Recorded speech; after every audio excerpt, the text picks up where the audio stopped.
In Matthew 7, we find that Jesus says, store up for yourselves treasures in heaven. And we have not understood the true metaphysical meaning of that text. What it means is not just store up for things to happen in your afterlife, but when Jesus talks about heaven, he's talking about the spiritual dimension. So he's saying, store up for yourselves treasures in the spiritual dimension, not in the physical, and let your reliance, your inspiration first come from where?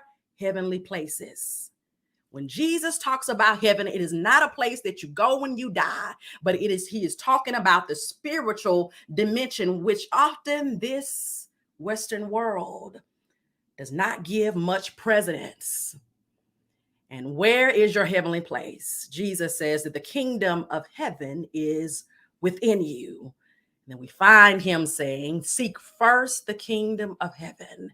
And if you focus first on the spiritual, your true essence, your true soul, everything else will fall into place. That is why Jesus is saying, seek first the kingdom of heaven, and all of these things will be added unto you. Everything else will align. Everything else will come.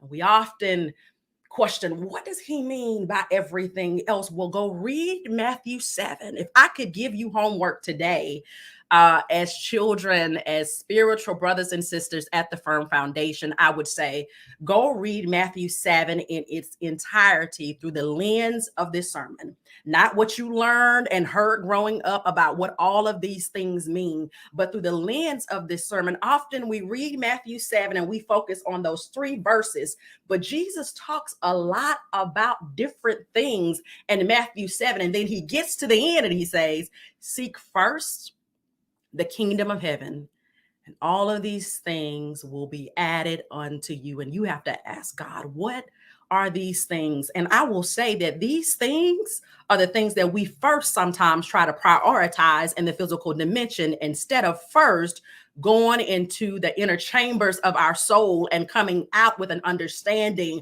of who God has created us to be and the power that God has given us to call in things that we need in this physical dimension.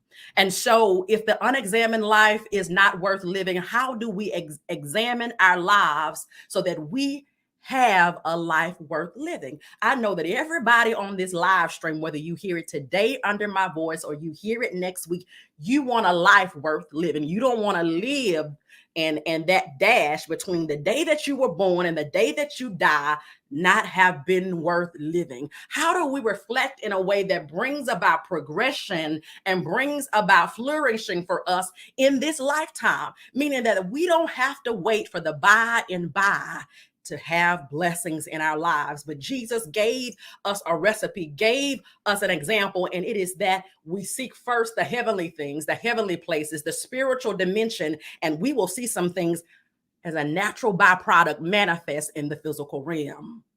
The answer, it is found in stillness. It is found in rest. It is, when I talk about rest, I'm not talking about just getting 8 hours of sleep at night. How many of you know you can sleep 8 hours at night and your soul still not be rested? Your soul still not be rested. There's a rest that's beyond just recovering from your day, a rest, a stillness, a doing nothing, and a scheduling of a day where you do absolutely nothing but reflect and go into the inner, into your secret place. It is found in mindfulness. It is found in your secret place. It is found in the deep chambers of your soul. And I use the word chambers, the deep chambers of your soul, because what you will find is that there's always the ability to go deeper, right? If we are divine beings, if God is in us, if the kingdom of heaven is in us, we know that God is progressive and God is always expanding. God is always allowing us to ascend. We can always go deeper into the chambers of our own soul. So in Matthew 6, we love to quote this text, and it is a good one. It is great when Jesus says, go into your secret place and shut the door. Go into the spiritual dimension and shut the door. Go into your inner kingdom. Go into your inner room. Go into the chambers of your soul.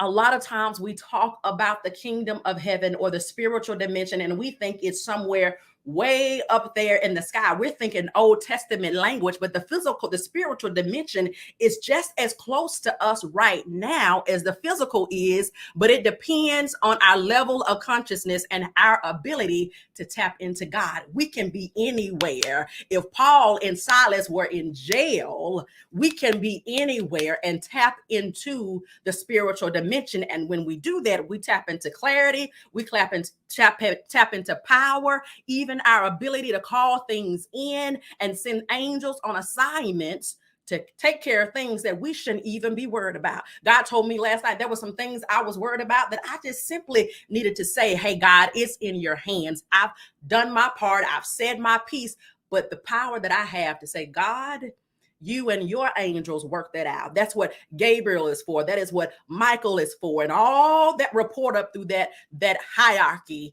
God has things and places and beings that we have no understanding of sometimes on assignment, meaning that we don't have a full description of who they are. We cannot characterize them sometimes even as angels, but they are beings that God has on assignment for us. And there are gods that are just waiting on us to give the direction and take our energy off of certain things.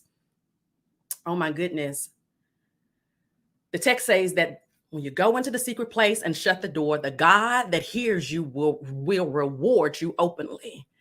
God hears you in your secret place and rewards you openly. Your secret place is somewhere away from the world, somewhere away from the physical dimension where we shut out our five senses, right? So we go inward and a manifestation will happen in the open. So we go into the spiritual, and there is a natural byproduct of us going into the chambers of our soul, and that happens in the physical dimension. Okay, go in, shut the door. God hears you, and what rewards you openly. Go into the spiritual dimension, shut the door to the physical, and God will reward you in the physical dimension. If you really look at it from a metaphysical standpoint, Jesus has literally given us the keys to manifestation.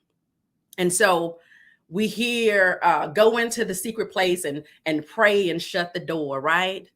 Well, a lot of times what happens is many of us have been steeped in tradition that views prayer as only verbal and audible language. That we've been steeped in tradition. I came from one that only gives emphasis to audible and verbal spoken prayer, right? I came from that type of religious background, but then I was raised with a parent who actually did the opposite, right? That I was around one of my parents from the age of like 3 to 5 every day, and his prayers were silent. And so something was modeled for me that God has been calling me back to over the last few years. And so there is a meditative component of prayer. God is allowing and is calling for us at the Firm Foundation to lean into more in this season. And in this meditation is where we're going to find the gateways to freedom for us. Now, your gateway to freedom may look different from mine because many times we're dealing with different things. We have approached different cycles, but your gateway to exit that cycle, how you are to carry out and to accept and be healed may look different. The modality that you have to go through may look different than mine because that's my gateway to freedom. But I'm going to know what I need most when I go into the inner chambers of my soul and tap into my true essence and hear what the divine is saying to me.